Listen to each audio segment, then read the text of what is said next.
La police! Chacun de doit sauter la porte!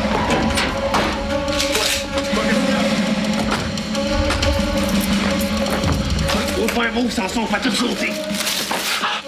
On va arrêter le gros fou! On va décoller qui traite là! Ouais! Déchargez la porte! Amenez-les vos soldats d'armée de salut! Allez-vous dans la gang de sang!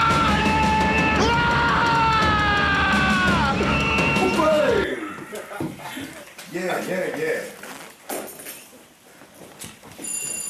OK, on continue. OK, première position. C'est bon, ça. OK, silence. Moteur. Action!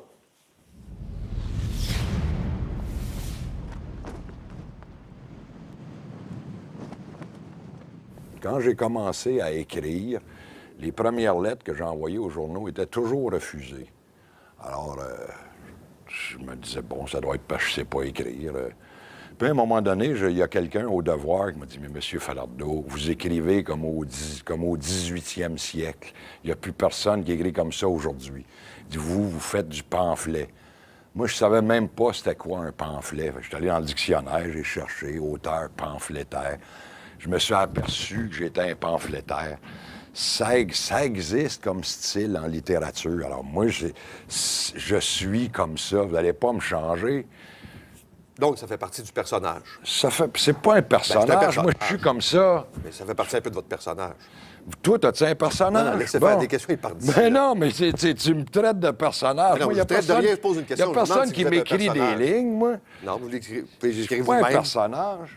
Vous les Je suis écrire comme vous-même. ça chez nous, comme ça dans la vie, comme ça sur la rue. Je change pas, moi, parce que je viens ici. Tu sais, je fume. C'est quoi, c'est un personnage? Je fume, j'ai le goût de fumer. Ça me replace les idées. C'est bien bête à dire, mais j'essaye d'être un homme le plus libre possible. Je me bats pour la libération de mon pays, puis je me bats pour ma propre libération, ma propre liberté d'artiste, ma propre liberté d'expression.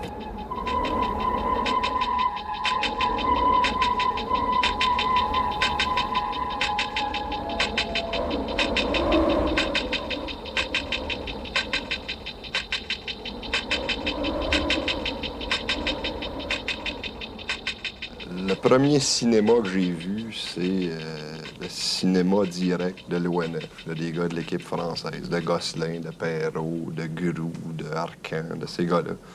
Ça, pour la première fois de ma vie, je me suis aperçu que le cinéma, ça pouvait être autre chose qu'Elvis Presley, ou ben donc les vues de Romain. Puis après ça, je sais pas, j'ai découvert qu'il y avait d'autres mondes aussi sur la Terre qui essayaient de faire un cinéma plus progressiste, là, un cinéma moins mystificateur. On essaie de faire des films pour nous autres mêmes comprendre ce qui se passe, essayer de comprendre la réalité.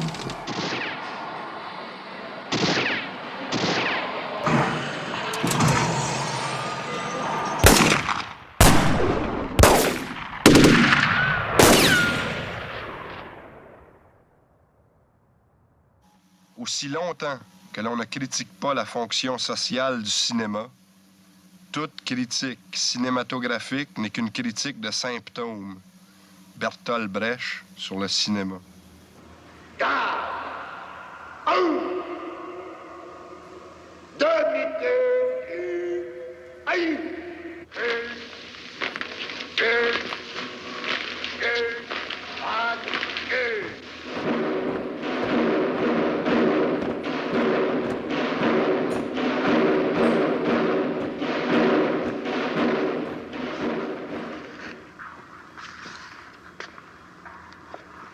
On prend un petit peu de cirage, comme ça, et puis là, on tourne sur le bout, là, partout sur le soulier.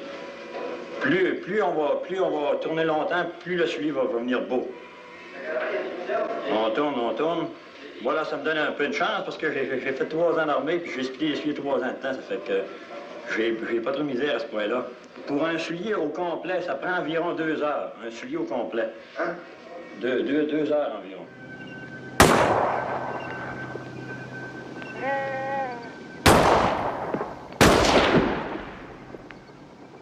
À force de courage, vous l'avez tourné en Algérie. Quel était votre propos?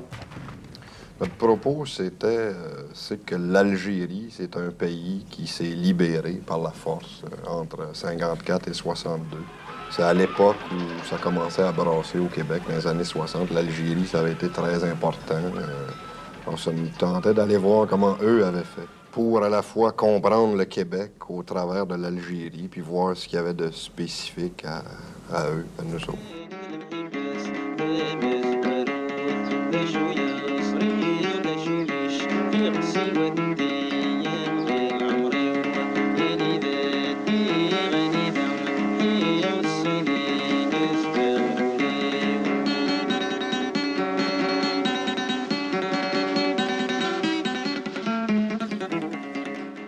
Pierre et moi, on se connaît depuis nos études, là, quand on avait 12-13 ans. Puis on était souvent, puis volontairement, à côté de la traque établie.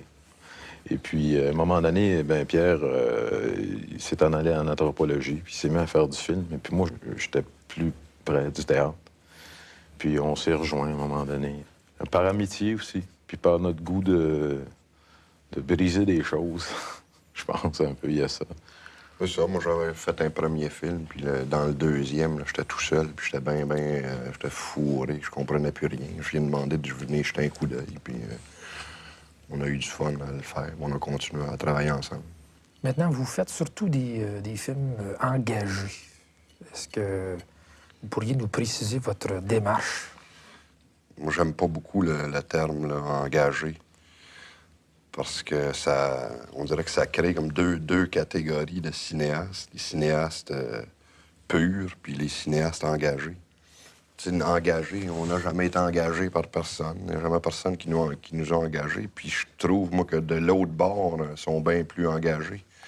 Le gars qui fait les nouvelles à Radio-Canada, il est engagé, puis il est grassement payé pour dire les menteries qu'il dit. Ceux qui font de la publicité sont engagés. Ils sont aussi grassement payés pour vendre leurs cochonneries.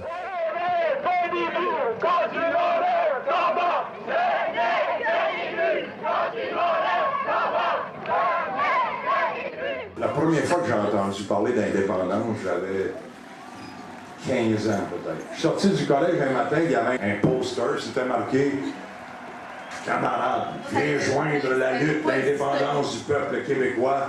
Moi, j'ai trouvé ça beau, viens aider à libérer ton pays. Moi, je l'ai pris très personnel, et depuis ce temps-là, j'essaye juste de faire mon bout. Quand un peuple comme le nôtre n'a, à toute fin pratique, pas de héros, mais que des martyrs, c'est qu'il est profondément colonisé. Tous ceux que nous vénérons depuis 200 ans ont été battus.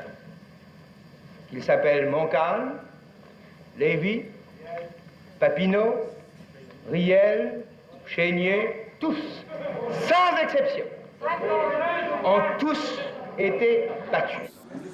À l'époque, j'avais 15-16 ans. On barbouillait des slogans sur les murs, puis je vendais le journal L'Indépendance le soir aux frettes. Puis je barbouillais, puis j'aurais bien aimé ça connaître les gars du FLQ, ben je n'aurais mis des bombes. Mais je les connaissais pas, puis, mais en même temps, si je les avais connus, j'aurais peut-être été trop peureux, ben je suis peureux.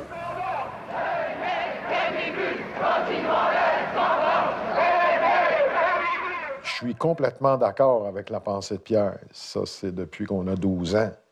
À un moment donné, moi, j'ai été conscientisé politiquement puis socialement avec Pierre dès l'âge de 12-13 ans, quand on s'est connus à l'école. Moi, je viens d'un milieu ouvrier, puis mon père, pour gagner sa vie, il fallait qu'il la gagne en anglais. Puis chez nous, c'était comme ça. Ou Benoît, il devait engueuler Bell Canada parce qu'on avait un compte trop élevé. Puis il appelait, puis il parlait en anglais, puis là, ça se réglait. Tu sais, je venais de là. Je n'avais pas de conscience, pantoute de ça.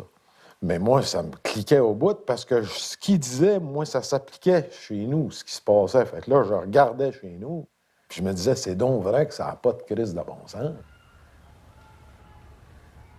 Longtemps, je n'ai su mon nom et qui j'étais que de l'extérieur. Mon nom est Pissou. Mon nom est Pepsi. Mon nom est Marmalade. Mon nom est Frog. Mon nom est Dan Canuck. Mon nom est Speak White.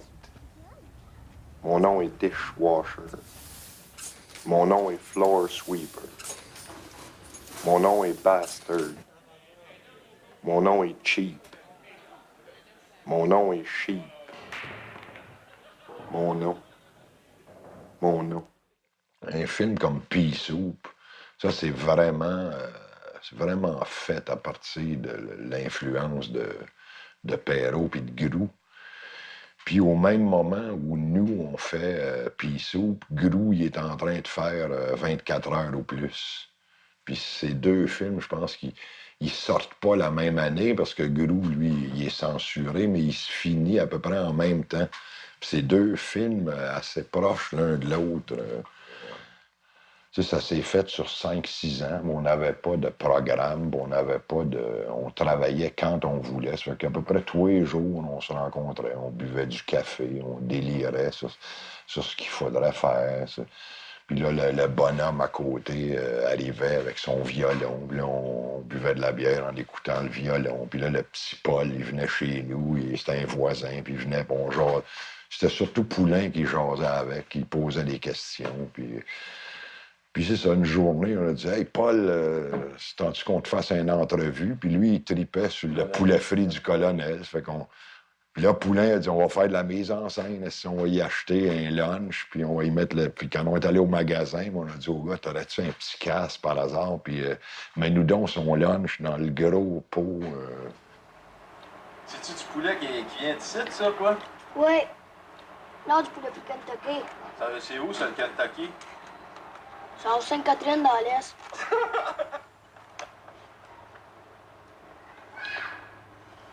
L'as-tu déjà vu, le colonel?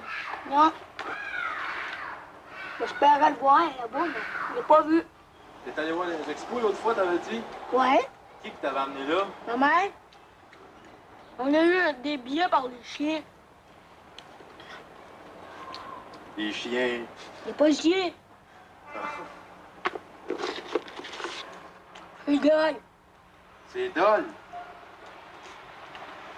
Comment ça? Tu vois rien, maudit. Les billets que les polices nous ont donnés, tu vois rien. Tu vois, mais tu vois les joueurs loin, loin, loin, loin, loin. C'est au bout de la chose. Je t'ai vu le faire.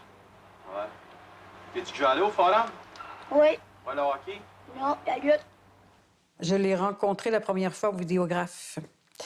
Lorsqu'il a présenté le Magras avec Julien Poulain. Et Pierre m'avait impressionné. Je sais pas, il y avait une sincérité. Et bien sûr, à l'époque, comment dire, on était tous des gens qui vivaient de rien, en fait. C'était une époque où les jeunes pouvaient vivre d'idéaux.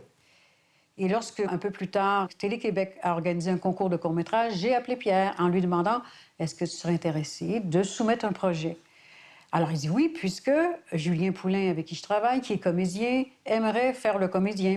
One, two, one, oh, three, you know. One, two, three, four.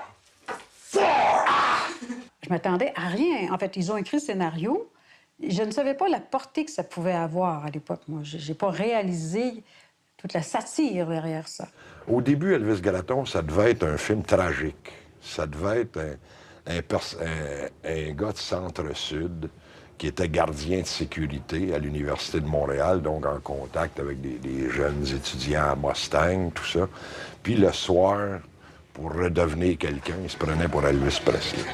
Ben bon, ça, c'était l'idée de départ. Ben, à un moment donné, je disais à Poulain, pourquoi on rit pas de ça, Elvis Presley? T'sais, OK, on se paye une traite, t'es comme là.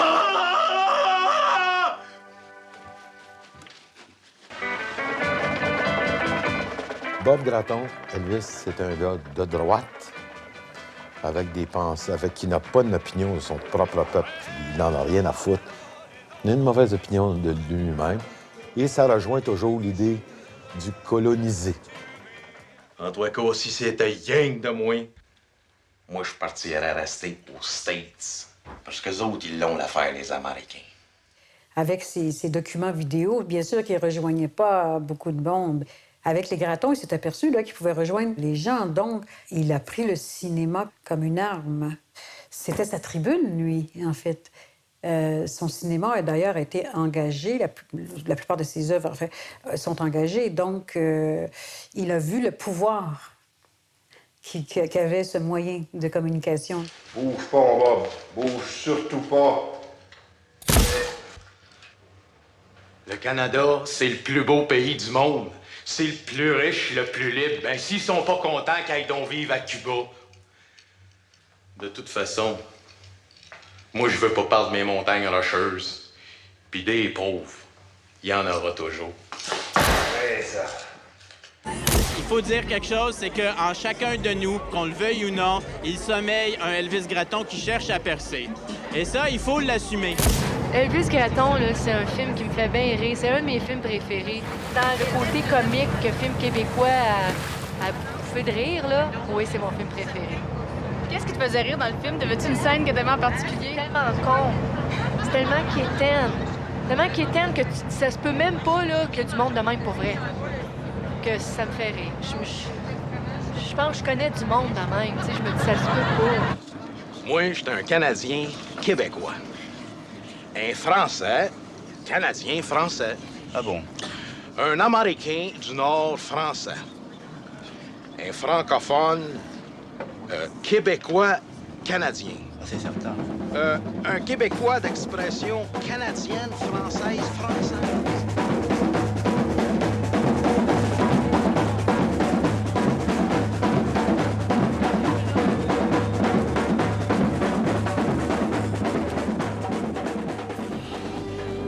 Ce n'était qu'un orage, ce n'était qu'une cage. Tu reprendras ta course, tu iras à la source. Tu boiras tout le ciel, ouvre tes ailes.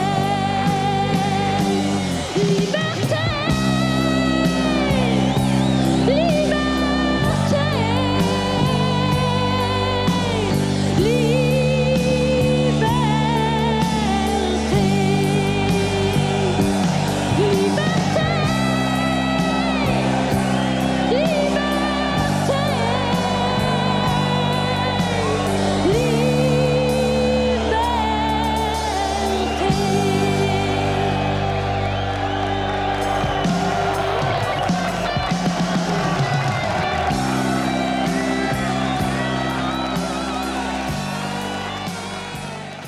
J'ai rencontré Pierre dans le milieu des années 70. J'étais au pénitentiaire Chambois à Sainte-Anne-des-Plaines. Et je m'occupais du socio-culturel et on avait acheté de l'équipement vidéo. Et ça nous prenait quelqu'un pour venir nous donner un cours, pour apprendre le maniement du vidéo. Et j'avais une amie qui était journaliste au Journal Le Jour. Puis elle avait ramené de rencontrer deux jeunes vidéastes enthousiastes, pleins de bonne volonté, puis qui étaient gentils, puis bon, qui étaient Pierre et Julien Poulin. Donc, elle m'a donné leur nom. J'ai téléphoné à Pierre pour lui demander s'il pouvait venir. Il a accepté immédiatement. Il a accepté parce que, bon, j'ai dit, je m'appelais Francis Simon. Mais ben là, tabarouette, oui, je vais aller en prison, puis tout ça. Et il a passé une journée. Et à la fin de la journée, il m'a demandé s'il pouvait continuer à venir me voir, m'écrire. Ben, j'ai dit, oui, je peux te mettre sur ma liste de visite. J'ai le droit, une fois par mois. Et il est venu pendant toutes ces années-là, une fois par mois. Et quand je suis sorti de prison, mes premières, on appelle ça des absences temporaires. On doit sortir à 8 heures, après ça, une journée. Et j'ai toujours été chez Pierre, j'ai toujours sorti avec Pierre. Son amitié avec Francis Simard a amené la suite des projets de Pierre.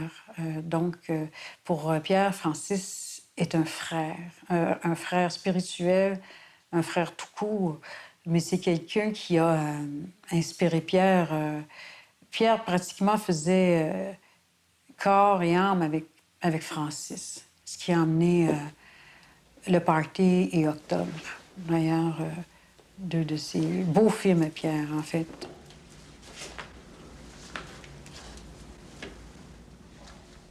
C'est un scénario et un film qui s'est fait en état de grâce. Francis décrivait déjà tous les personnages. Donc, pour Pierre, c'était de l'or en barre, finalement, dramatiquement, de recevoir tout ce matériel de Francis.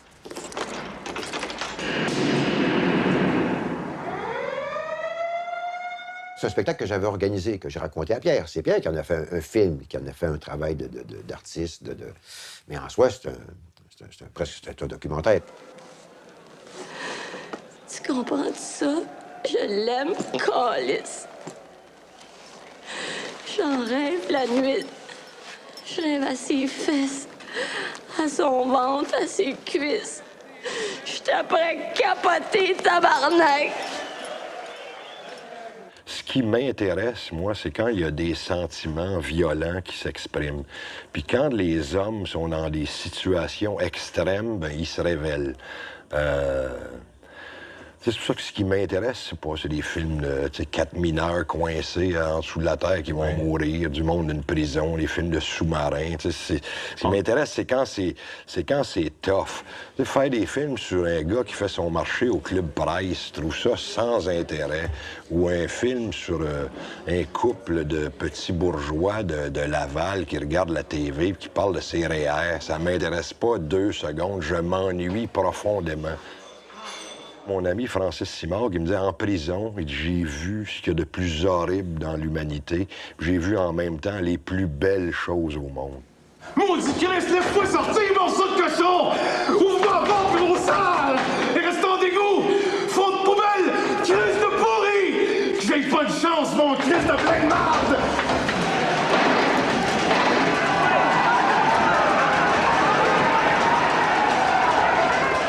Pierre, là, c'est l'expression de la liberté. Et toute sa vie, lui, dans sa vie, a voulu être libre. Jamais fait de compromis, jamais, vécu chichement, s'est toujours démerdé pour rester libre. Et son cinéma, c'est un cinéma de liberté. C'est rare de rencontrer un individu où il n'y a pas de brisure entre sa vie et ses idées. Tu m'entends-tu? Ton steak est pourri! M'a sorti parce que tu peux! Hey, let's go! Scroyo, let's go! Sans loin du trou!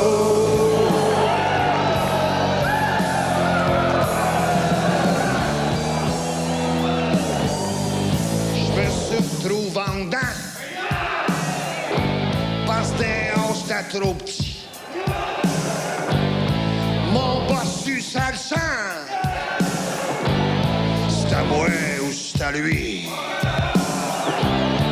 Mais toi, le gros niaiseux, t'as jamais rien fait. T'es ici parce que tu veux. Parce que t'es enfin trop frais. Hey, let's go! Scroyo, let's go! Sans loin du trou.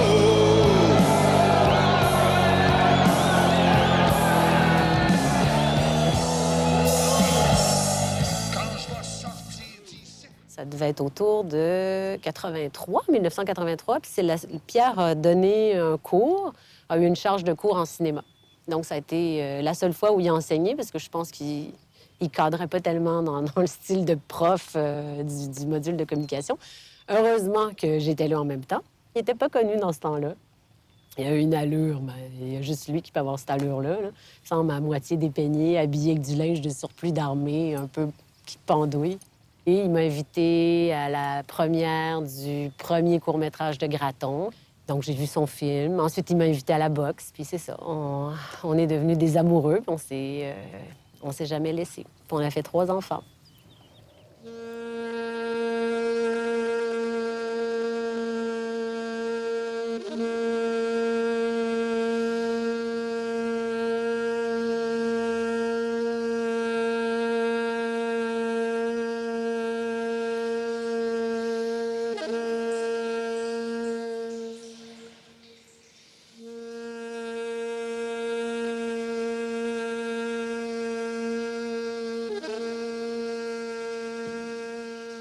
J'ai toujours rêvé de faire un film sur la boxe. Une journée, dans le journal, Gaétan Hart remonte dans le ring. Pierre devait être entre deux projets. Octobre devait être encore refusé. Ça faisait pas longtemps qu'il avait fait le party. Il y avait quand même le succès du party, l'aura du party autour de lui. Puis là, il me dit « Mais là, Manon, c'est un vrai combat, faut que tu tournes ça. » Ben, je dis « Faut que je tourne ça. » Il dit « Là, aimerais-tu ça qu'on le fasse ensemble? »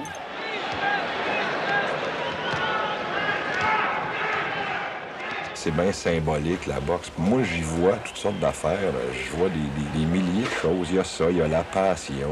Moi, je trouvais ça bien beau. C'est une leçon de vie. C'est une leçon de ce qu'il faut faire dans la vie. Il faut se battre, il faut résister, puis faut se tenir debout. Il faut refuser de s'écraser. Puis il y a un vieux boxeur que je connais qui dit « La première qualité d'un boxeur, c'est le courage. » Puis, tu sais, je pense que c'est pareil pour les artistes. Des fois, il n'y a pas juste le talent, il faut avoir le chien, le guts. T'as deux fois dans la vie, tu sais. Tu lâches tout, tu tombes sur le BS, ben non, tu te retousses les manches, puis tu te bosses. Ben moi, dans mon cas, je retousse mes manches, puis je me bats, je me laisse pas aller, tu sais. Ça, c'est important. Puis, tu sais, j'ai pas d'ouvrage. Ils veulent pas m'en donner d'ouvrage. Je peux même pas travailler dans ma province seulement, tu sais. Fait que faut que je fasse quelque chose. Faut que je gagne ma vie de quelque façon. Il était assez ratoureux. Il finissait toujours par arriver à ce qu'il voulait, mais il s'est beaucoup battu. Oui, c'est sûr que la censure était là. Ceux qui disent qu'il n'y a pas de censure ici... Je pense que c'est pas... En tout cas, dans le cas de Pierre, oui, il s'est battu beaucoup avec ça. Je voulais faire Octobre, et puis ça avait été refusé. J'étais un peu désespéré. Ils refusent de te laisser travailler. Donc, des fois, le pire, c'est l'image de toi-même que tu peux avoir envers toi-même, de te déprimer, de te détruire parce que les autres... Fait que moi, des fois, pour garder espoir, je me disais, bon, si je peux faire un petit film de 5 minutes par année, donc je vais être encore, je ne ferai pas un trou de cul fini, moi être encore un cinéaste, je gagnerai ma vie ailleurs autrement, c'est pas grave, mais moi je jouer encore avec des images et du son. On est au Québec en 1985. Chaque année, la bourgeoisie coloniale se rassemble au Queen Elizabeth Hotel pour le banquet du Beaver Club. Toute la rapace est là. Des boss puis des femmes de boss.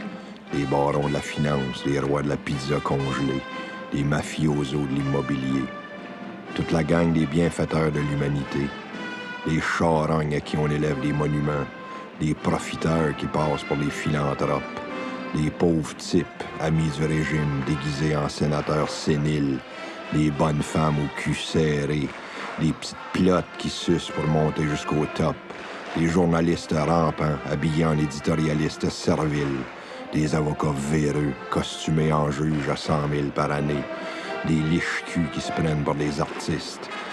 Toute la gang est là, un beau ramassis d'insignifiants, chromés, médaillés, cravatés, vulgaires et grossiers avec leurs costumes chics et leurs bijoux de luxe. Ils puent le parfum cher, sont riches puis sont beaux, affreusement beaux avec leurs dents affreusement blanches puis leur peau affreusement rose. Et ils fêtent.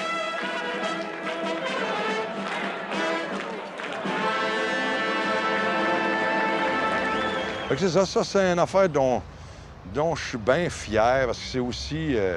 les gens, ils ont travaillé là-dessus gratuitement. C'est des... Alain Dosti, Beauchemin, ma blonde. C'est moi qui ai réussi à négocier avec les gens du Beaver Club pour qu'on puisse aller tourner. J'avais une face de petite fille... Et Pierre n'était pas connu. On est rentré avec l'équipe, on a tourné. Puis ça, c'est un film qui a fait tellement librement, avec aucun budget, qui a monté à temps perdu des années plus tard. Et il a fait ce qu'il voulait du début à la fin.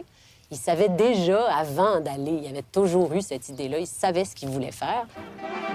Les bourgeois pleins de marde d'aujourd'hui, déguisés en bourgeois pleins de marde d'autrefois, célèbrent le bon vieux temps. Le bon vieux temps, c'est la conquête anglaise de 1760. Par la force des armes, les marchands anglais s'emparent du commerce de la fourrure. Chaque année, les grands boss se réunissent pour fêter leur fortune. Ils mangent, ils boivent, ils chantent. Ils s'appellent McGill, Ellis, Smith, Frobisher, Mackenzie. C'est ça le Beaver Club il y a 200 ans. Je me suis fait imprimer une centaine de cassettes que j'ai distribuées à gauche pas à droite en les vendant avec un petit collant dessus qui disait ce film appartient à tout le monde, il doit circuler comme une bouteille à la mer. Regardez-le, copiez-le, passez-le, falardeau. Tu garoches ça gratis. C'est pas fait juste pour le cash. Puis des fois, bon, j'ai fait 3-4 piastres, mais là, il est sur Internet, ça passe. « Ah ouais, go! » C'est bien plus le fun que... En tout cas, il y a un plaisir de l'art comme ça.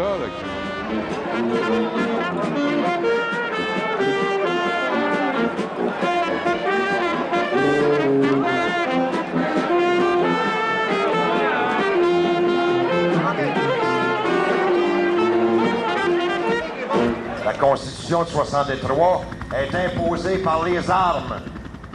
Ça, c'est illégal et illégitime. Celle de 1791, l'Acte de Québec, jamais on n'a voté pour ça. C'est illégal et illégitime. Celle de 1840, l'Acte d'Union, est basée sur la défaite des Patriotes. Là encore, une constitution imposée par les armes, illégale et illégitime. Leur confédération, jamais on a voté pour ça. Est basée, là aussi, sur la défaite de 37-38. Celle de 82, on n'a pas encore voté pour ça, c'est encore illégal et illégitime. Fait qu'ils viennent pas nous faire chier avec le règlement. Tu sais, l'indépendance, c'est pas des règlements, c'est une constitution. C'est la volonté populaire.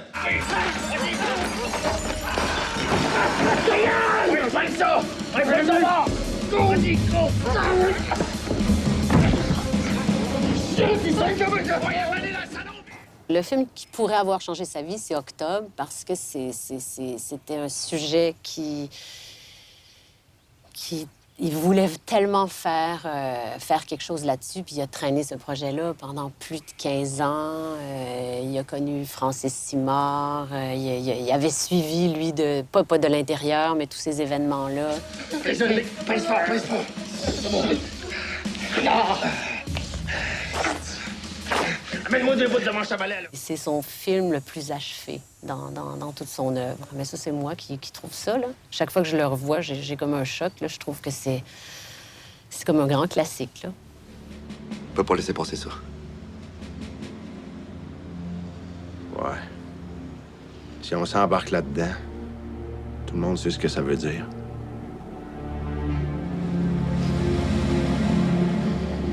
Là, ils vont écouter. Ça va péter tellement fort. Front de libération du Québec, manifeste.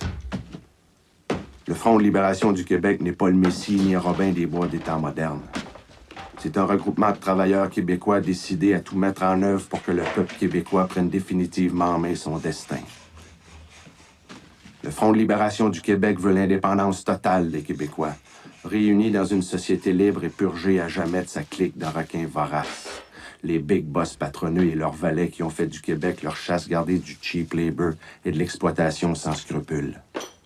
Repeat after me. Cheap labor means main-d'œuvre à bon marché. Ouais, ben la première rencontre avec Pierre, moi, c'est en audition pour Octobre. Fait que j'étais très, très nerveux. C'était en 80... Ça devait être en 93. Parce que j'étais nerveux parce que j'y tenais vraiment, je voulais vraiment le faire. Puis je savais qu'il voyait pas mal toute la ville, tu sais. Puis c'est bizarre parce que moi, j'ai eu l'impression d'avoir fait une très mauvaise audition, au point où j'étais tellement frustré après que j'étais allé courir. J'avais fait du jogging pendant 1 heure pour sortir ma colère, tu sais, contre moi, tu sais. Il est arrivé quelque chose qui arrive jamais. Le lendemain, à 9 h, le téléphone a sonné chez nous. J'ai dit allô, puis c'était Falardeau. Puis il dit salut Picard. Je dis salut. Et tu veux-tu jouer dans ma vue, tu sais? Je dis ben oui, je pense que oui.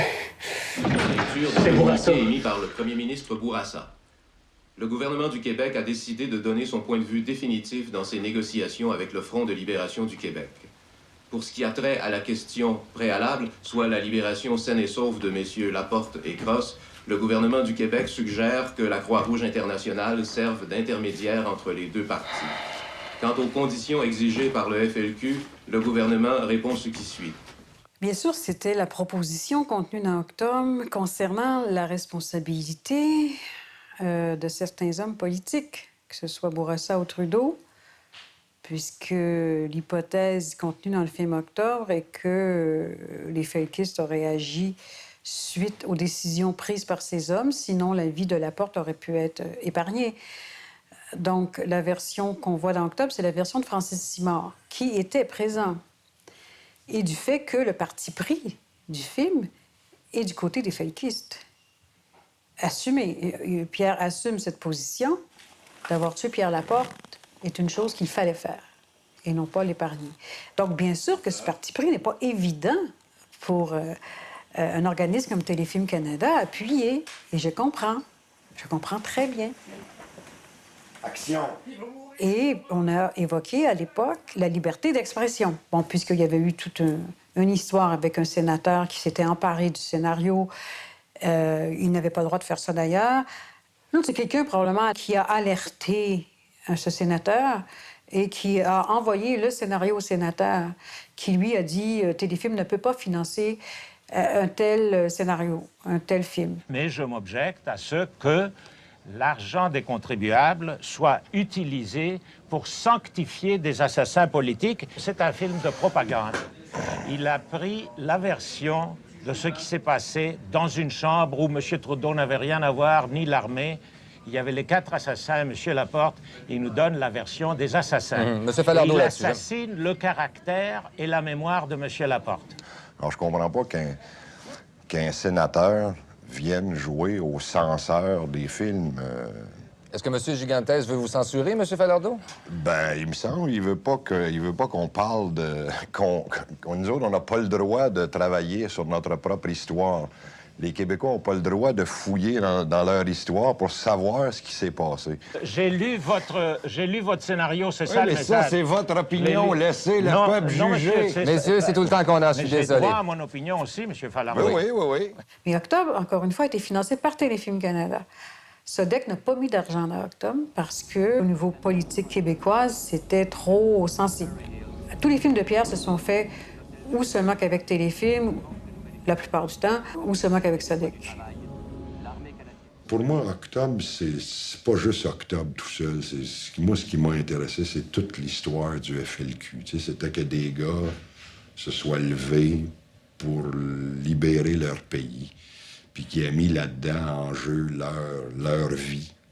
Puis évidemment, c'est du monde qui était prêt à mourir, puis qui a été prêt à tuer aussi. Tu sais, c'est une autre attitude que l'attitude actuelle. Ils disent « Non, l'indépendance ne vaut pas la vie d'un homme. » Tu sais, tabarnak, si tu marches avec ça dans l'existence, tu n'iras pas loin. Tu sais, pour moi, la liberté, ça se défend, puis on a le droit de se défendre.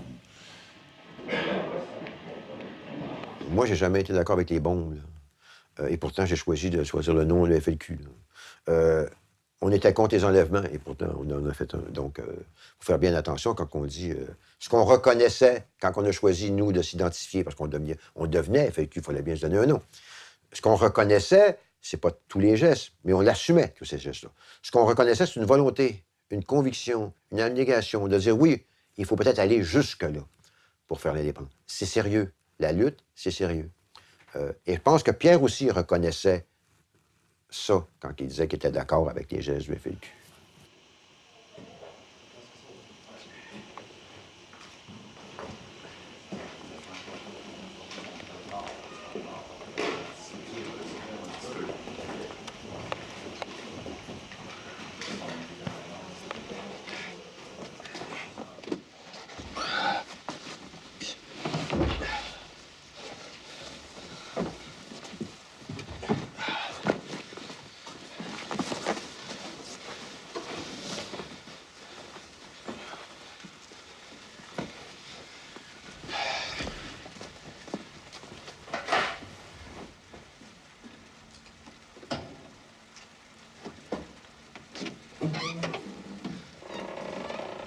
Mais j'ai jamais vu le film Octobre. Et pourtant, je le défendrais jusqu'à ma mort, je vais défendre ce film-là. Bon. Moi, je suis pas capable d'avoir Octobre. Je sais pas. Il y a un côté. Pour moi, c'est comme ça, être masochiste, d'aller voir ça. Non, ça, j'ai pas. J'ai vu les previews à la télévision, là, quand le film était présenté. Là. Mais j'ai jamais. J'étais allé une fois sur le plateau, une fin de journée.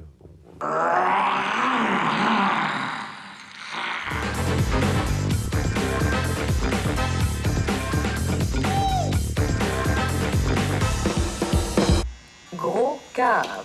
Quoi? Répète-moi non ça pour voir, oui. Gros cave. Gros Chris de Mongol. Oh ben, tabarnak. Gros sans dessin. Gros dommé. Gros Chris de tas de marde. Tu gagneras pas sous moi, toi. Va donc chier. Et à part de ça... Vas-tu t'affarmer, tabarnak? Mange donc un esti de marde, grosse charogne. C'est colonisé. Tu sais, les Québécois, bon, on a subi 200, puis on subit encore le colonialisme. D'abord, ça a été le colonialisme britannique. Maintenant, c'est le néocolonialisme canadien. Tout ça, ça laisse des traces dans le cerveau de tout le monde. On est tous plus ou moins affectés par ça. J'ai pris un personnage comme Graton, là, j'ai montré un gars, là, colonisé à l'os, à l'os, à l'os. C'est une caricature de nous-mêmes.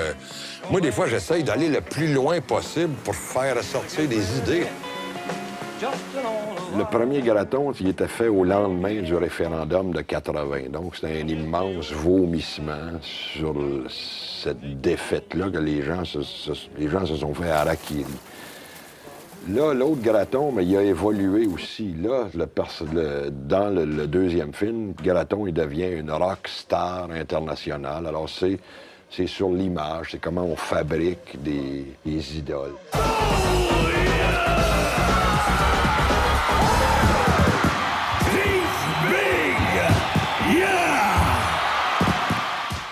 Ah. Puis, Poulain, comment est-ce qu'on finit ça, ce film-là? Ouais. Je sais plus. Moi non plus. Ah, je sais pas. Hein. Graton, il pourrait mourir. C'est quoi ta phrase, déjà, là? C'est la bêtise.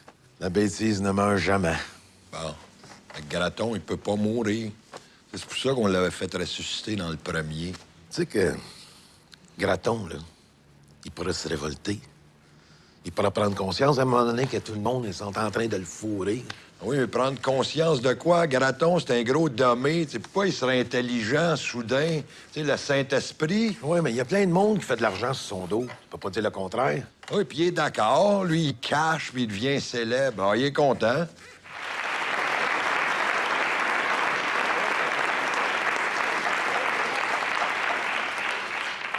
Applaudissez pas, s'il vous plaît. Je me sens tellement nul. J'allais faire le zouave à la TV dans une entrevue. Vraiment des niaiseries. Pour 157 piastres. Pierre Falardeau, c'est la fin. Merci infiniment de votre générosité. Bonne continuation. Merci. Et je vous souhaite plein de Quand est-ce que j'ai envoyé le chèque? Il y a un chèque avec ça. C'est déjà fini. Ça a passé vite, hein? Alors, ça fait un 300 piastres vite fait.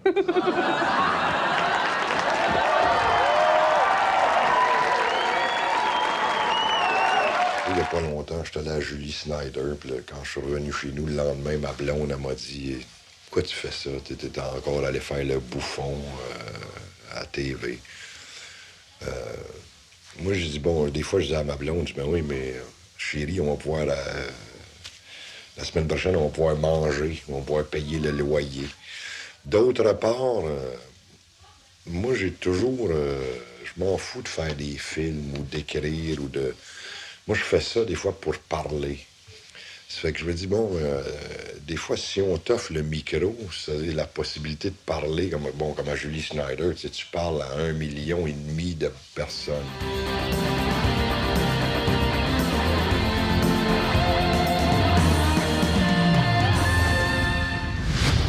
Ne me quitte pas. Il faut oublier, tout peut s'oublier, qui s'enfuit déjà. Oublier le temps des malentendus et le temps perdu. À savoir comment. Oublier ces heures qui tuaient parfois, à coups de pourquoi le cœur du bonheur. Ne me quitte pas, ne me quitte pas, ne me quitte pas. Moi, je t'offrirai des perles de pluie venues de pays où il ne pleut pas. Calisse, le gars qui a écrit ça, il est pas mauvais. Je t'offrirai des perles de pluie venues de pays où il ne pleut pas. En tout cas, pour un gars qui écrit un poème d'amour, moi, je vais être une fille me faire dire ça. Là, je tomberai à terre. Ne me quitte pas. Je ne vais plus pleurer, je ne vais plus parler. Je me cacherai là à te regarder danser et sourire. Et à t'écouter chanter et puis rire. Je m'excuse, je suis momoune. Laisse-moi devenir l'ombre de ton ombre, l'ombre de ta main, l'ombre de ton chien. C'est pas de la petite bière, hein? En tout cas. Bon, j'ai pris un poème de Michel Lalonde qui s'appelait Speak White. Speak White. Il est si beau de vous entendre parler de Paradise Lost, ou du profil gracieux et anonyme qui tremble dans les sonnets de Shakespeare. Nous sommes un peuple inculte et bègue, mais ne sommes pas sourds au génie d'une langue. Parlez avec l'accent de Milton et Byron et Shelley et Keats. Speak White. Pardonnez-nous de n'avoir pour réponse que les chants rauques de nos ancêtres et le chagrin de navigants. Speak White. C'est québécois, ça? Oui. OK. Qu'est-ce que vous pensez des poèmes québécois qui ont de l'anglais dedans?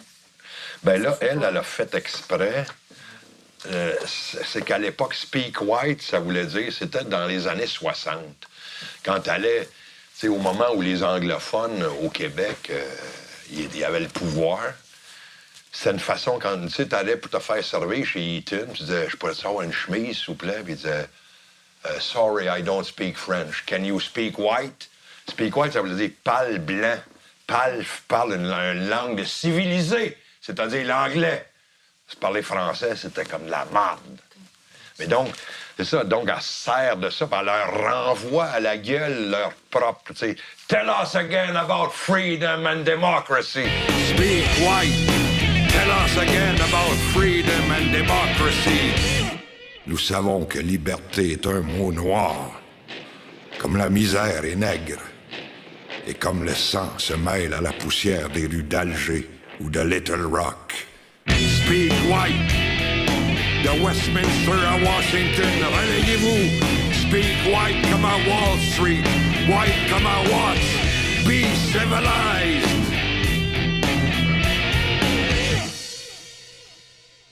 Et comprenez notre parler de circonstances quand vous nous demandez poliment « How do you do? » et nous entendez vous répondre « We're doing all right. We're doing fine. We are not alone. » Nous savons que nous ne sommes pas seuls. La journée où on va se décider, il n'y a rien qui va nous arrêter. Le loi sur la clarté référendaire, là, ils peuvent se torcher le cul avec.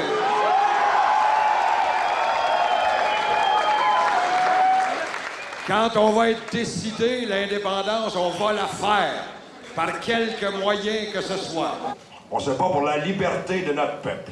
C'est quoi le Québec? Le Québec, c'est un pays conquis et annexé par la force. OK? Il y a 250 ans. Oui, puis il est encore conquis et annexé. Calice! Il y a quelque chose de changé. Le Québec, c'est un pays vassalisé, un pays inféodé à un autre. Alors, le choix qu'on a, ou bien on reste une minorité, ou bien on se donne un État. Les peuples qui ont survécu sur la Terre, c'est les peuples qui se sont donné un État. Les autres, ils crèvent. Alors, le choix, c'est ça, c'est pas compliqué. Ou tu te donnes un État, ou tu choisis de rester une minorité. Puis, se donner un État, ça coûte cher. Rester une minorité, Tu vois que le prix est dur à payer en calice. Tu vois que ça va être long. Bonne chance! Comment je... Ben, je sais pas. Moi, ces idées-là qu'on exprimait, de liberté, d'indépendance, moi, ça me faisait vibrer, puis ça me fait encore vibrer. C'est pas, moi, c'est pas de ma faute à moi. Moi, je vibre, et puis je ne comprends pas qu'on ne fasse pas vibrer le monde avec ça. Puis parce qu'en même temps, je suis sûr que le monde, il vibrerait encore à ça.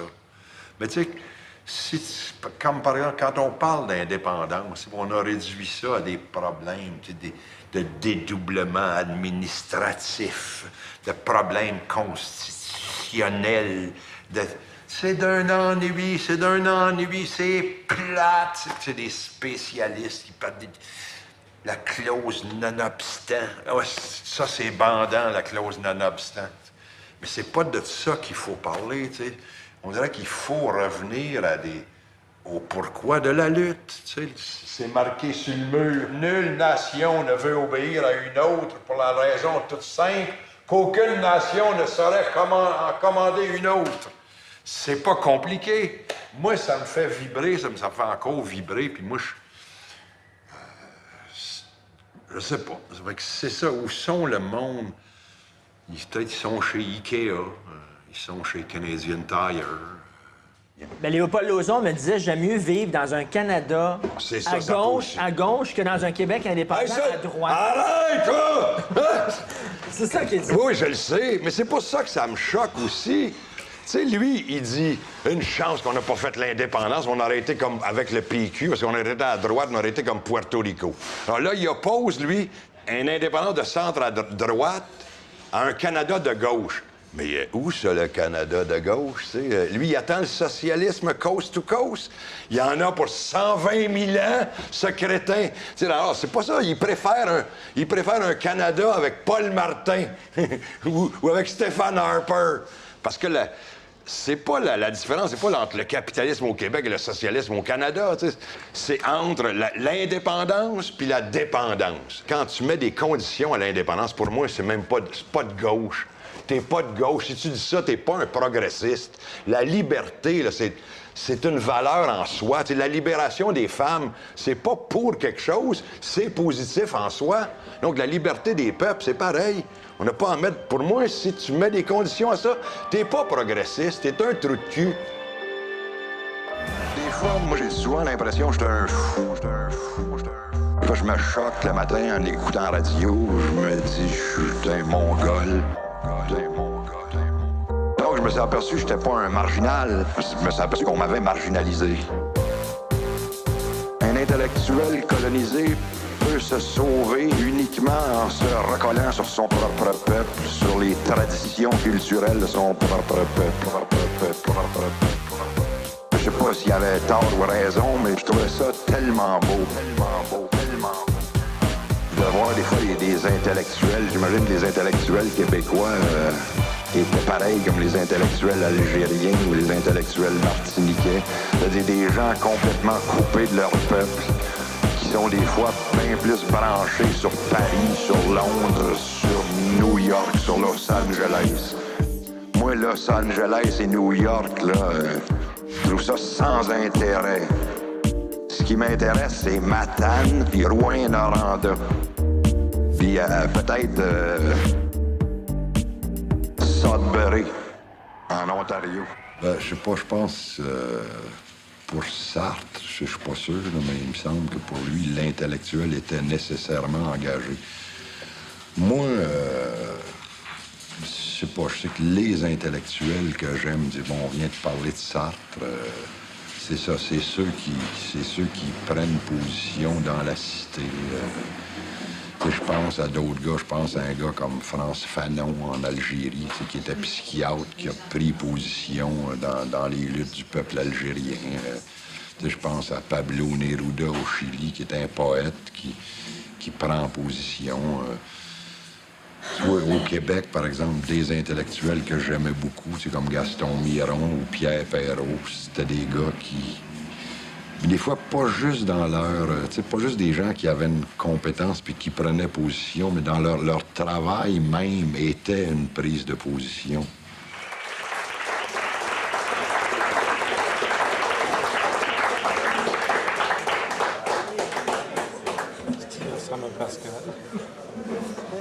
Voilà enfin une bonne chose de faite. Claude Ryan vient de mourir.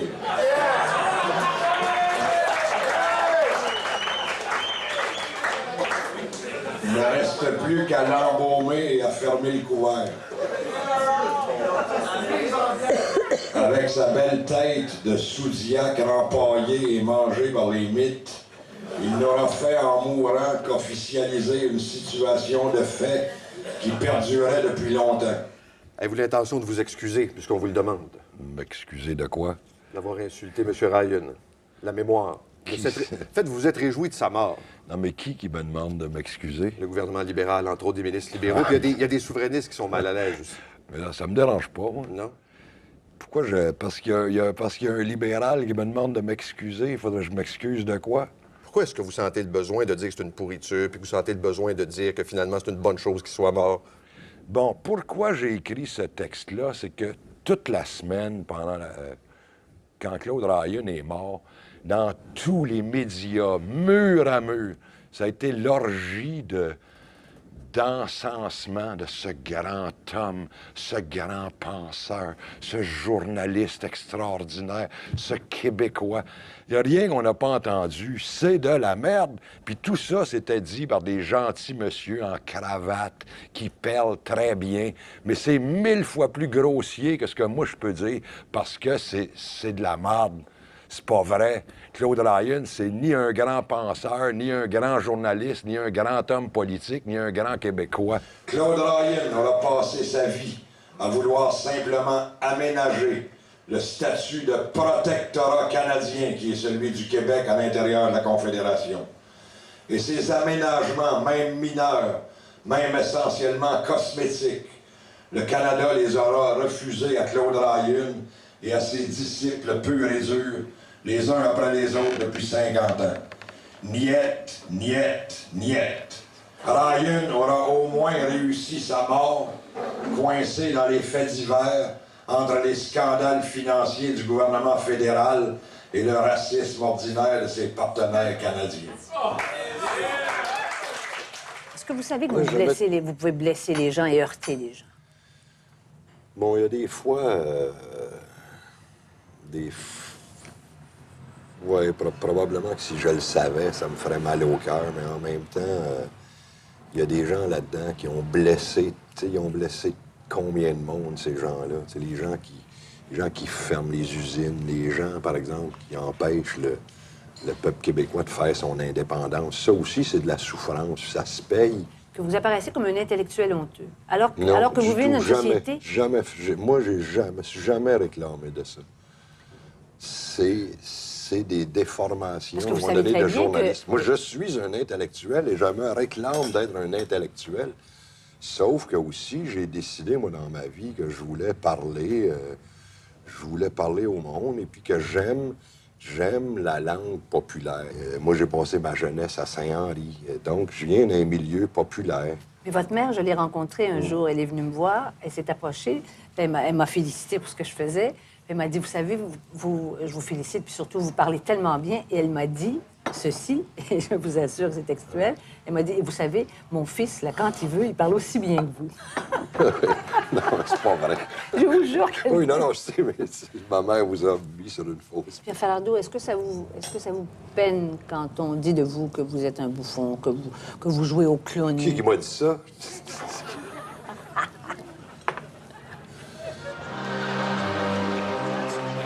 Sûrement le seul fédéraliste qui travaille pour des pinottes. Allô, Kiki! Bienvenue à 2 Pierre le matin. Il me répond pas, le Pierre, c'est un fédéraliste. Donne-lui de l'argent, il va réagir. Du maquillage. Ah, guidoune. Pendant que les chimpanzés d'Ottawa nous rient dans le dos, toi, tu te barbouilles la face. Quand Delorimier s'est fait pendre, tu penses-tu qu'ils ont checké la ligne bikini? Les Cahiers Canada, tu me cherches-tu? Il va donc prendre des biscuits feuilles d'érable tant qu'être parti, grosse de guidoune. C'est à cause des traîtres comme toi qu'on a perdu le Labrador. Mais ça a été l'histoire de toute sa vie médiatique. On le voyait toujours comme un enragé. Ses projets étaient refusés. Il chialait, il gueulait, il fumait. Mais c'était pas ça, le Pierre, dans ma vie. Là. C'est quelqu'un de super drôle, d'attachant, de fin, de... Quelqu'un qui aimait bien manger, prendre un bon verre de vin, faire du plein air, rire avec des amis. L'image qu'on a montrée de lui dans les médias, ça peut être aussi un peu de sa faute, un peu de la faute des médias. C'est les deux. Lui, il se servait des médias pour passer son message. Alors là, c'était pas le temps d'aller raconter que dans sa vie, il y avait du fun, là. Il y a quelque chose de désarmant, il y a quelque chose d'une candeur. Il disait des choses à laquelle on s'attend pas. Il était drôle. L'écoute qu'il avait quand il t'écoutait, tu te sentais vraiment... il était curieux, tu sais. Et comme moi, il était curieux du métier d'acteur. Il n'y avait aucune... Je suis un réalisateur, je suis supposé le connaître ça. Il me posait des questions super candentes. Comment tu fais pour arriver à pleurer? Comment... Ah, Picard, comment tu fais? Ah oui, c'est ça, tu sais. Puis c'était cool, c'était...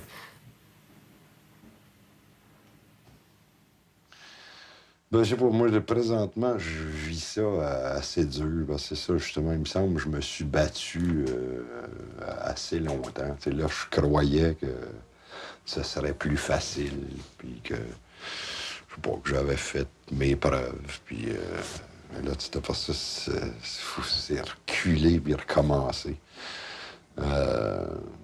Parce qu'on vient de vous refuser quelque chose encore, là, c'est ça? Oui, c'est ça. Ils viennent de me refuser un projet sur les Patriotes. C'est assez déprimant. J'essaye de... Des fois, tu essayes de lutter contre ça parce qu'il faut que tu arrives à rire malgré tout, tu sais. Sauf que c'est ça, j'ai de la misère. À ce temps-là, je ris moins que je riais. T'sais.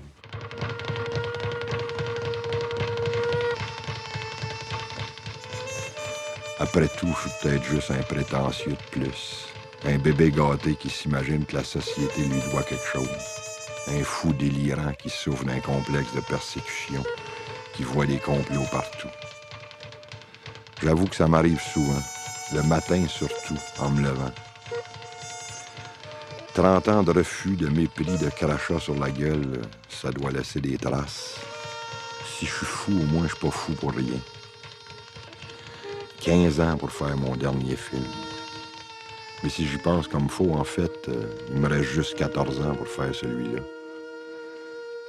Mais je me demande des fois si je vais avoir le courage d'attendre encore aussi longtemps. En attendant, il faut bien continuer à vivre. Heureusement, il reste ma femme, il reste les enfants, les amis, les militants. La vie, quoi. Juste pour ça, ça vaut peut-être la peine de continuer à se battre. Du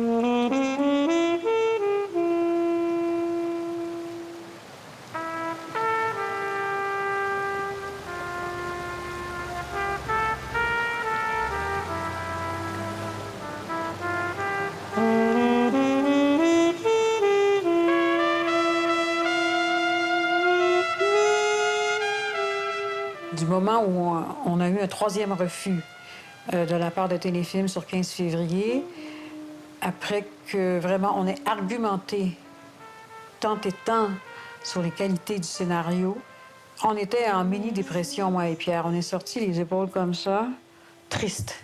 Et on n'avait pas de sous, on n'avait pas d'argent. On était un peu dépressifs et on voulait plus se battre. On n'avait plus d'énergie pour se battre. Et tout à coup, on reçoit une carte postale, quelqu'un, une fille, Nadine Vincent, qui a organisé des spectacles, qui a organisé une levée de fonds, qui finalement a ameuté Louise Baudouin de la SODEC. Et c'est à partir de ce moment-là que la SODEC a fait passer ses investissements de 400 000 à 1,5 million. Parce que nous, on avait besoin de ça, parce que Téléfilm ne venait pas dans 15 février 1839. De toute façon, pour tous ces films, j'ai dû argumenter, mais parfois très, très fort. Je décrochais ces financements, mais à la dure, à la dure. Lâchez-moi! Je suis capable de marcher tout seul! Ben, 1839, pour moi, ça a commencé sur Octobre. Sur le plateau d'Octobre, on est dans la voiture, puis Pierre faisait des gros plans sur chacun d'entre nous, puis ce qu'il voulait, il disait genre, il dit, je veux que tu fasses le visage, en tout cas, je veux que tu sentes que tu t'en vas mourir, tu sais. Fait que je sais pas, j'ai rien fait, je sais pas ce que j'ai fait. Mais lui, il a fait « Ah! » Et il a fait mon prochain film, je vais le faire sur $1.50. Puis je pense, il me dit « Traite là, tu vas faire $1.50. » Mais je me doutais pas que ça prendrait... ça a pris 7-8 ans avant qu'on le fasse. Puis là-dedans, il y a eu tellement de moments où on a comme complètement abandonné, là, mais on l'a fait. Tous mes films, je les ai tous désirés, puis ils ont tous été durs à accoucher. Quand j'ai su qu'on faisait ce film-là, c'est pas une délivrance, mais un certain sentiment de victoire.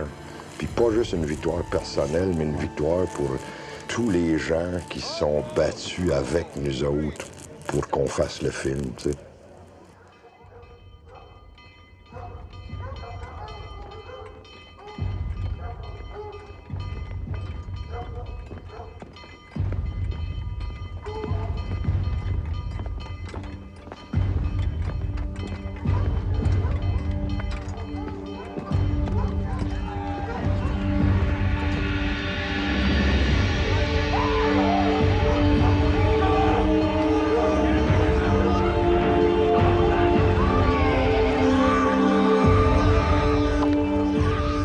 D'affaires, c'est la planète qui m'interpelle, tu sais, je regarde ce qui se passe présentement en Palestine occupée, ça me parle, c'est mon histoire. Là, en même temps, ça, c'est encore plus fort parce que c'est des gars qui viennent d'à côté de chez nous, tu sais, ça s'est passé pas loin. Puis les gars, ils ont les mêmes noms que nous autres, hein, c'est nos pères, puis nos arrière-grands-pères, c'est dans notre peau. Des fois, tu parles, depuis que j'ai commencé ce projet-là, plein de monde, hein, des fois, qui disent « Hey, moi, mon arrière-grand-père était là, dans la famille, il s'était caché. » Tu t'aperçois que c'est encore bien près de nous. Tu sais, c'est personnel, cette histoire-là. Je devais avoir 16-17 ans. Chez nous, il n'y avait pas beaucoup de livres, mais il y avait des livres d'histoire, dont le livre de L.O. David sur les Patriotes. Puis moi, j'ai lu ça à cet âge-là. Puis je me rappelle, tu sais, quand t'as 16-17 ans, tu lis le testament de Delorimier, tu peux pas te relever de ça, tu sais. Surtout aujourd'hui, je le réécoute encore, puis ça me tue autant.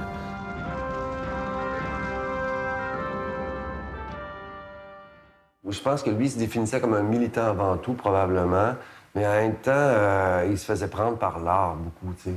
C'était quelqu'un de très humain, donc il se rattachait à l'humanité de l'histoire beaucoup plus finalement, qu'aux propos politiques. Même si le propos était super important pour lui, mais dans l'action du film, là, à un moment donné, c'était juste l'humanité. Moi, je lève mon verre à tous ceux qui se battent contre l'exploitation. À tous ceux qui refusent de vivre à genoux. À tous les patriotes qui, partout à travers le monde, se battent pour la liberté. À nous tous. Et là, toute espèce de souvenir historique remonte à la surface. Hein? C'est l'Europe entière, une bonne partie du monde, a passé son 19e siècle à se rebeller contre le pouvoir absolu, à demander l'indépendance, à chercher des formes qu'on appellerait aujourd'hui de démocratie. Ça a donné des rébellions, des guerres civiles, des révolutions dans passablement de pays en 1830, en 1848, en 1865. Nous, on nous a souvent enseigné 1837-38 chez nous comme si c'était un grand exercice de nombrilisme. Alors qu'en fait, tel que Falardeau la raconte, cette histoire-là, il nous replace dans le monde de cette époque. Charles Hindelang and Mary Thomas Chevalier Delormier shall be hanged by the neck. Tomorrow, February the 15th, 1839.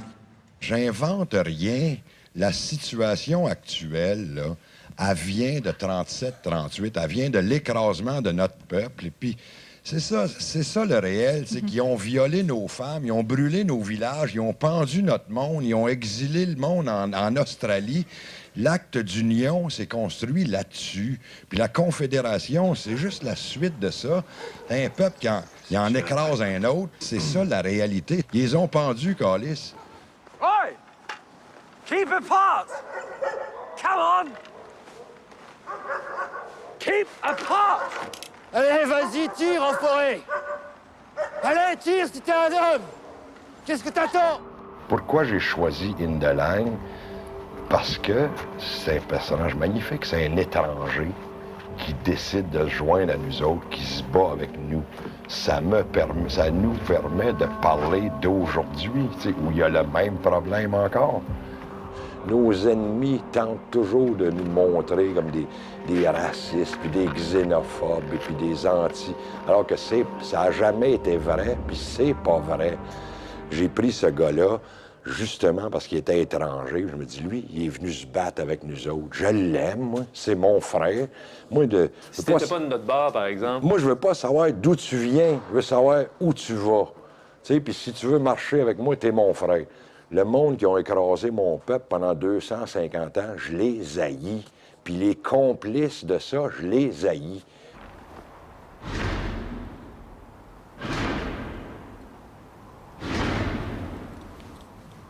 Vive la liberté! Vive l'indépendance!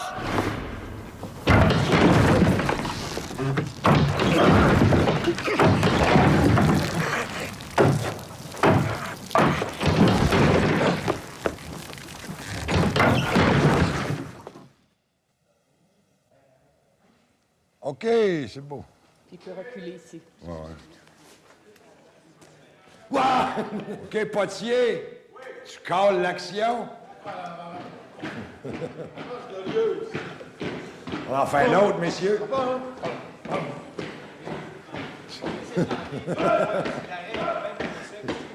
Il est con. Les crétins.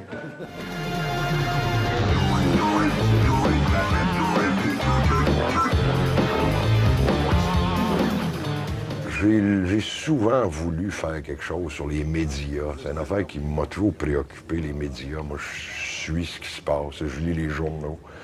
Puis, dans un pays colonisé, la position des médias est bien spéciale. J'ai fait le film sur les médias que je voulais faire en passant par la comédie. La TV, c'est politique. La radio, la musique, le théâtre, la mode, le linge, tout peut être vu de façon politique. Ça tourne au son. Allons voir les nouveaux décors du téléjournal. Ah ben tiens, ça, c'est les 2 nouveaux animateurs que je viens d'engager. Hein? Allez, comme à la TV, tu vois juste le haut, tu vois jamais le bas. Je me suis dit, pourquoi pas des handicapés, câlisse? Je les paye à moitié prix pour sauver ces costumes. Excellente idée. Bon, qu'est-ce qu'on a au point cette semaine? Lundi, interview de Paul Martin par les éditorialistes des grands journaux. Encore? Ça fait 4 fois cette semaine. Il a fait la fureur, le bowling, la messe dimanche passé. Tu trouves pas que ça commence à faire? Vous avez encore une fois raison, M. Bob, mais partiellement. L'idée derrière tout ça, d'ailleurs, fort simple, est la suivante. Plus nos spécialistes vont analyser ou faire semblant d'analyser la pensée de M. Martin, et dans ses moindres détails, plus le public va être enclin à croire que la dite pensée existe réellement. À l'information, M. Bob, on est des créateurs, des vrais. Comme Dieu. À partir de rien, on fabrique du solide, du réel. Même à partir du vide le plus abyssal. Ah, c'est une crise de bonne idée. Toi, Elvis Gratton, t'as eu ça depuis le début. Non, le court-métrage, mais sur le premier court-métrage. Je te connais, Martineau, je les lis, tes textes. Une de tes critiques, c'était... Elle durait une ligne. C'était Falardeau et Poulain au stade anal de la politique. Point. Ce qui était pas faux. Mais depuis ce temps-là que tu penses ça. Moi, je pense pas ça. Tu sais, moi, je suis bien fier de tous les Grattons que j'ai faits. Que le monde aime ça, qu'il aime pas ça, moi, j'en ai rien à cirer. Le dernier Gratton, tu sais, quand les critiques à 99,5 m'ont classé le plus mauvais film de l'année. Moi, j'avais même pas d'étoile, j'avais le petit bonhomme avec la bouche en rond. Tu sais, puis le plus mauvais film, toute origine confondue, le plus mauvais de l'année. Même probablement des 10. Mais là, tu dis, OK, admettons que c'est mauvais. C'est-tu si mauvais que ça? Moi, là, je fais des films en dessous d'Austin Power, puis des merdes de massacre à la... Moi, là, je suis en dessous de ça. Vida. Oui, vida. Oui.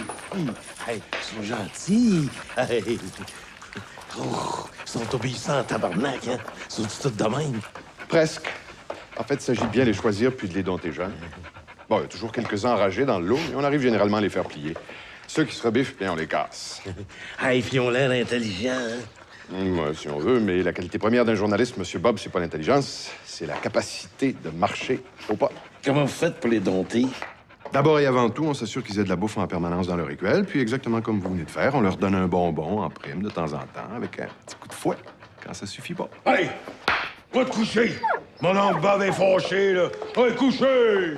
Graton 3, ils m'ont varlopé.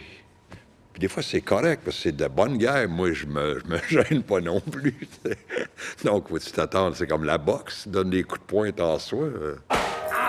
C'est bon! C'est vrai que Pierre faisait garocher des roches, mais souvent, je disais à Pierre, mais dans le fond, là, c'est pas le cinéaste qui est attaqué, c'est l'homme public, l'homme politique. Et c'est simple de dire ton film, c'est pourri. Mais dans le fond, ce qu'on voudrait dire, c'est que ce qu'on n'aime pas, ça aurait été une autre personne, mais pas engagée politiquement, aurait fait le même film, puis je pense pas qu'on aurait attaqué. On aurait pu descendre le film en disant, bon, on n'aime pas ça, ou ça, c'est une chose. Moi, les gratons, je suis pas maniaque de ça, là. Je suis pas...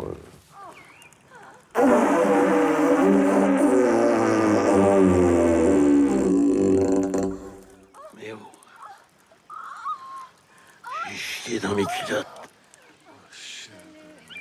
Ah oui, Pierre, ben oui, ça le blessait. Les critiques, ça le blessait. Ce qui l'a sauvé, c'est la reconnaissance qu'il y avait quand il se promenait dans la rue. C'est la reconnaissance des bon, disait, bon, il y a un camionneur qui a arrêté, lâche pas, Falardeau, continue. Et ça, je pense que c'est ça qui l'a sauvé, qui l'a permis de continuer.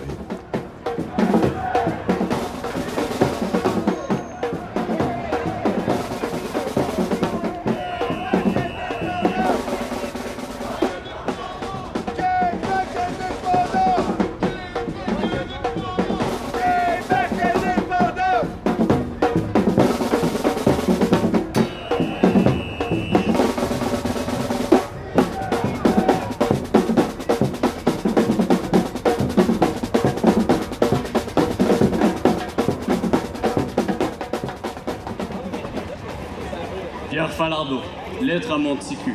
Montréal, le 30 mai 1995. Salut Jérémy. On ne se voit pas très souvent. Je suis toujours à courir à gauche et à droite. J'essaie de faire ma petite part pour l'indépendance. J'écris des articles, je prépare un film, je fais des discours un peu partout. J'arrive à la maison le soir mort de fatigue, des fois déprimé à mort, d'autres fois chargé à bloc. Dans 15 ou 20 ans, quand tu liras peut-être cette lettre, à ce moment-là, ton père sera devenu un vieil homme, vainqueur ou vaincu, peu importe. Au moins, tu sauras qu'il n'a pas reculé et qu'il n'a pas courbé la tête, qu'il ne s'est pas écrasé bêtement par paresse ou par lâcheté. Nous vaincrons! Faites du bruit!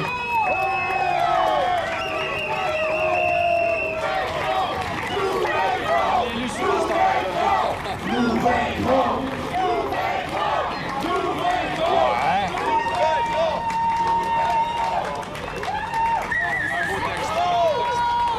Ah, mais là, ils m'ont pogné. Je savais pas partir.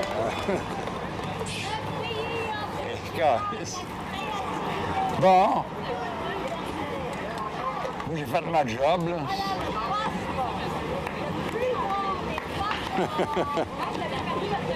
La santé est bonne, Pierre? La santé, ça pourrait être bien mieux, mais bon, ça va. Juste ça te recraint que... Avec ça, là, t'as plus mal nulle part. Eh, monsieur. Bon, on va aller voir la gang.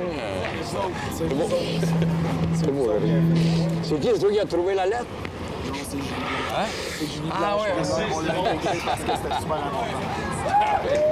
Moi, je suis resté gelé. Ah ouais, j'étais pas on va shaker un peu. Ça a besoin de se grossir la panse un peu. Ça dure à aller. On va aller prêter, on va aller C'est bien que tu as passé au travers. Tu as passé au travers. Ça n'a pas marché. Ouais. Bon, les gars. Ah, il m'a eu correct. Hein? Il m'a eu correct, Oui, Jérémy. c'était l'idée de qui, ça? Hein? Les 2 dernières années de sa vie, il m'organisait toujours, bon, on s'en va faire ci, on s'en va faire ça. Il s'achetait des livres, on avait tant de parcours à faire. Puis il était tellement renseigné et tellement... c'est quelque chose qu'il aimait vraiment, vraiment, vraiment beaucoup. C'était en lui. Puis il a toujours eu, c'était un grand athlétique, là. Il était tout en muscles. Il continuait de s'entraîner, il courait, il faisait de la marche rapide, il faisait du vélo.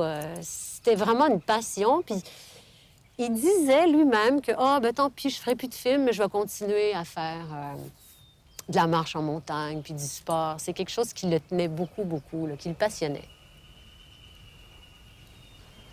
Mon seul regret, ce serait qu'on n'a pas encore fait l'indépendance. Et puis que si on la fait pas, le temps presse. Puis les peuples qui vont survivre, les peuples qui ont survécu, c'est les peuples qui se donnent un État. Puis tu vois, ça me fait plus de mal que la survie des individus. Et moi, je sais, comme individu, on ne survivra pas, mais comme gang, tu sais, il y a tes enfants, puis les enfants de tes enfants, puis... En tout cas, ça me préoccupe.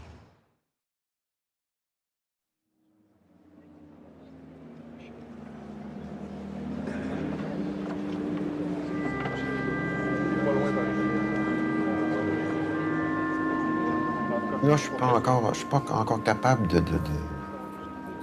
réaliser qu'il n'est pas là encore. Ouais, j'attends toujours le téléphone. Là, j'attends. Ou des fois, il se passe un événement, j'écoute la TV, je lis le journal, puis je me dis, bon, là, on chialerait comment, là? C'est même... Ah non, c'est un gros vide. Un très, très gros vide. Pierre, c'est une... Comment je dirais ça? C'est une liberté qui s'est éteinte, là. En perdant Pierre, le Québec a perdu une voix désarçonnante, une voix désarmante, une voix un peu incontournable, comme... Je reviens encore à la candeur. Moi, je pensais vraiment ça avant tout. Sa façon de ne pas être prudent. C'est quoi, Brel disait ça, que le monde sommeille par manque d'imprudence. Pierre manquait pas d'imprudence.